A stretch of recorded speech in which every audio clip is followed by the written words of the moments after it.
इस वक्त मैं मिशिगन में मौजूद हूँ और मिशिगन एक बड़ी शानदार स्टेट है, नॉर्थ की तरफ आ जाती है। इसके 3 अतराफ़ पे लेक्स हैं, लेक मिशिगन है, लेक सुपीरियर लेक है और लेक हरोन है। ये तीनों लेक्स इसके 3 अतराफ़ पे हैं और डाउन की तरफ चले जाएँ तो वहाँ पे ये ओहायो के साथ, इंडियाना के साथ कनेक्टेड है। तो गोया ये जो मिशिगन है, ये बड़ी ज्योग्राफिकली भी बड़ी इम्पॉर्टेंट है, क्योंकि ना सिर्फ 2 साउथ की तरफ अमेरिकन स्टेट के साथ अटैच है, बल्कि इसके तीनों अतराफ़ पे जो लेक्स हैं, बड़ी बड़ी लेक्स हैं, ये छोटी लेक्स नहीं हैं, बड़ी लेक्स हैं और एक समंदर का नज़ारा पेश करती हैं, वो इसके 3 अतराफ़ में मौजूद हैं। और एक तरफ से ये सार्निया या पोर्ट हरोन से ये कनाडा के जो एक बहुत बड़ा जो प्रोविंस है ओंटारियो के साथ कनेक्टेड है। तो उस कनेक्शन की बुनियाद पे भी पूरे जो नॉर्थ अमेरिका में ट्रेडिंग होती है, जो ट्रांसपोर्टेशन होती है, या जोग्राफिकली जो ज़मीन की इनका कनेक्शन है, वो यहाँ पे कनेक्ट होता है। बड़ा शहर जो कनाडा की तरफ है सार्निया है और अमेरिका की तरफ पोर्ट हरोन है। तो यहाँ से एक बड़ी लंबी चौड़ी ट्रेडिंग भी होती है, क्योंकि आप एक बड़ी जो इनकी सरहद है वो तो पानी के साथ है। वो तो 3 लेक्स हैं, सुपीरियर लेक है, हरोन लेक है और एक और बड़ी लेक मिशिगन है।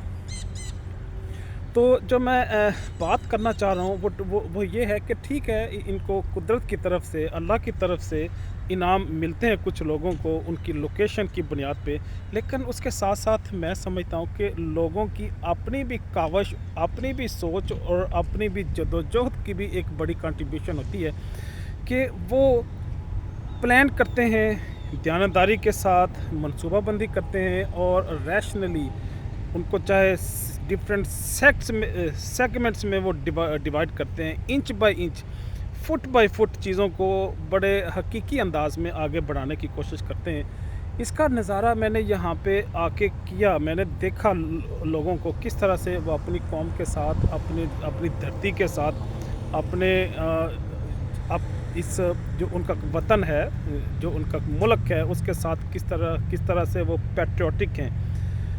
और आपको ये चीज़ देख के बड़ा अजीब भी लगेगा, बल्कि और भी दुनिया में लोग हैं जो अपने वतन से, अपनी जगह से, अपनी धरती से, अपनी हुकूमत से प्यार करते हैं, लेकिन अमेरिकन लोग वो दुनिया में वाहिद कौम मैंने देखी है जो अपनी स्टेट के साथ, अपनी जो आर्म्ड फोर्सेस हैं, या ब्यूरोक्रेसी है, या एस्टेब्लिशमेंट है, स्टेट डिपार्टमेंट है, पेंटागन है, या इनका जो इनकी जो भी जुडिशरी है, उसके साथ ये खड़े होते हैं। तो जब खड़े होते हैं तो फिर इसका मतलब है कि ये उनको पसंद भी करते हैं। इनकी एक बड़ी दिली अटैचमेंट भी इस सिस्टम के साथ, इस मुल्क के साथ मौजूद है। उसका अजहार इनके घरों में लहराते हुए झंडे भी हैं। अक्सर जगहों पे आपके इनके लोग खुद से ही झंडे लेके, फ्लैग लेके उनको वो माउंट करते हैं, डिस्प्ले करते हैं अपने घरों से बाहर। जो किसी ताकत से या किसी वीगो डाले की बुनियाद पे वो नहीं लगाते, बल्कि वो ख़ुद से ही उनकी इनर जो ओपिनियन है, अंडरस्टैंडिंग है, उसकी बुनियाद पे, उसकी मोटिवेशन पे वो अपने घरों के सामने वो झंडे लगाते हैं, गाड़ियों में स्टिकर लगाते हैं। इससे ये हम असेस कर सकते हैं कि ये पैट्रियोटिक हैं, अपने वतन से मोहब्बत और प्यार करते हैं। और मैं समझता हूँ कि शायद इन्हें करना भी चाहिए, क्योंकि इनकी स्टेट इनकी केयर करती है। पूरे दुनिया में अगर इनका अस्करी एतबार से, सियासी एतबार से एक तसल्लुत है तो इसी पेंटागन की वजह से है, स्टेट डिपार्टमेंट की वजह से है। और इनका जो भी जुडिशल सिस्टम है, या इनका जो इंटरनेशनल फॉरेन अफेयर्स के हवाले से जो इनकी डिप्लोमेटिक पॉलिसी है, उसकी बुनियाद पे ही इनको ये रिस्पेक्ट, ये रिकॉग्निशन या एक्नॉलेजमेंट मिलती है।